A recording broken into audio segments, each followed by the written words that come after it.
పరిశుద్ధ గ్రంథ ధ్యానము. మత్తయి సువార్త 17వ అధ్యాయము.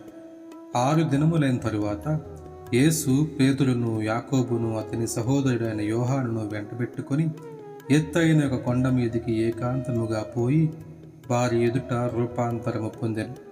ఆయన ముఖము సూర్యుని వలె ప్రకాశించెను. ఆయన వస్త్రములు వెలుగు వలె తెల్లనివాయెను. ఇదిగో, మోషేయు ఏలియాయు వారికి కనబడి ఆయనతో మాటలాడుచుండిరి. అప్పుడు పేతురు, ప్రభువా, మనం ఇక్కడ ఉండుట మంచిది. నీకిష్టమైతే ఇక్కడ నీకు ఒకటియు, మోషేకు ఒకటియు, ఏలియాకు ఒకటియు 3 పర్ణశాలలు కట్టుదునని యేసుతో చెప్పాను. అతడు ఇంకనూ మాటలాడుచుండగా ఇదిగో, ప్రకాశమానమైన యొక్క మేఘము వారిని కమ్ముకొనెను. ఇదిగో, ఈయన నా ప్రియకుమారుడు, ఈయన యందు నేను ఆనందించుచున్నాను, ఈయన మాట వినుడని ఒక శబ్దము ఆ మేఘములో నుండి పుట్టెను. శిష్యులు ఈ మాట విని బోర్లబడి మిక్కిలి భయపడగా యేసు వారి యొద్దకు వచ్చి వారిని ముట్టి, లెండి, భయపడకూడని చెప్పెను. వారు కన్నులెత్తి చూడగా యేసు తప్ప మరి ఎవరునూ వారికి కనబడలేదు. వారు కొండ దిగి వచ్చుచుండగా, మనుష్య కుమారుడు మృతులలో నుండి లేచి వరకు ఈ దర్శనము మీరు ఎవరితోనూ చెప్పకూడదని యేసు వారికి ఆజ్ఞాపించెను. అప్పుడు ఆయన శిష్యులు, ఎలాగైతే ఏలియా ముందుగా రావాలని శాస్త్రులు ఎందుకు చెప్పుచున్నారని ఆయన అడిగిరి. అందుకు ఆయన, ఏలియా వచ్చి సమస్తమును చక్కబెట్టునన్న మాట నిజమే. ఆయనను ఏలియా ఇదివరకే వచ్చెను. వారు అతనిని ఎరుగక తమకిష్టము వచ్చినట్టు అతని ఎడల చేసిరి. మనుష్య కుమారుడు కూడా అలాగే వారి చేత శ్రమలు పొందబోచున్నాడని మీతో చెప్పుచున్నానను. అప్పుడు ఆయన బాప్తిస్మమిచ్చు యోహానును గూర్చి తమతో చెప్పెనని శిష్యులు గ్రహించిరి.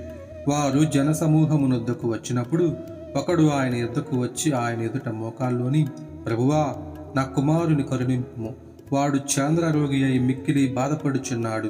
ఎలయనగా అగ్నిలోనూ నీళ్లలోనూ తరచుగా పడుచున్నాడు. నీ శిష్యుల యొద్దకు వారిని తీసుకుని వచ్చితిమి గాని వారు దానిని స్వస్థపరచలేకపోయారని చెప్పెను.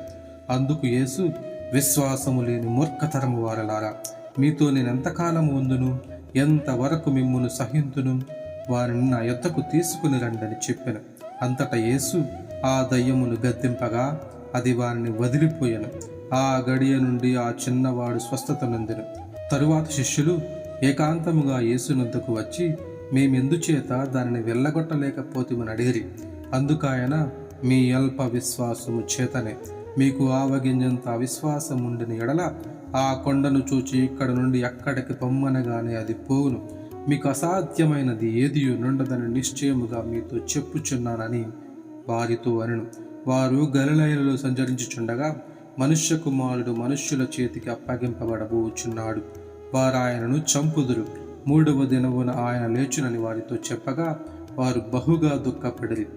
వారు కపెర్నహూమునకు వచ్చినప్పుడు అరశకెలు అను పన్ను వసూలు చేయువారు పేతురునొద్దకు వచ్చి, మీ బోధకుడు అరశకెలు చెల్లింపడా అని అడుగగా, చెల్లించునను. అతడు ఇంటిలోనికి వచ్చి మాటలాడక మునిపే యేసు ఆ సంగతి ఎత్తి, సీమోనా, నీకేమి తోచుచున్నది? భూరాజులు సుంకములు పన్నును ఎవరిని యొద్ద వసూలు చేయుదురు? కుమారుల యొద్దనా, అన్యుల యొద్దనా అని అడిగాను. అతడు, అన్యుల యొద్దనే అని చెప్పగా, యేసు అలాగైతే కుమారులు స్వతంత్రులే. అయినను మనము వారికి అభ్యంతరము కలుగజేయకుండానట్లు నీవు సముద్రమునకు పోయి గాలము వేసి మొదట పైకి వచ్చు చేపను పట్టుకొని దాని నోరు తెరిచిన ఎడల 1 షెకెలు దొరుకును. దానిని తీసుకుని నా కొరకును నీ కొరకును వారికిమ్మని అతనితో చెప్పెను. దేవుని పరిశుద్ధ వాక్యము దీవించబడునుగాక. ఆమేన్.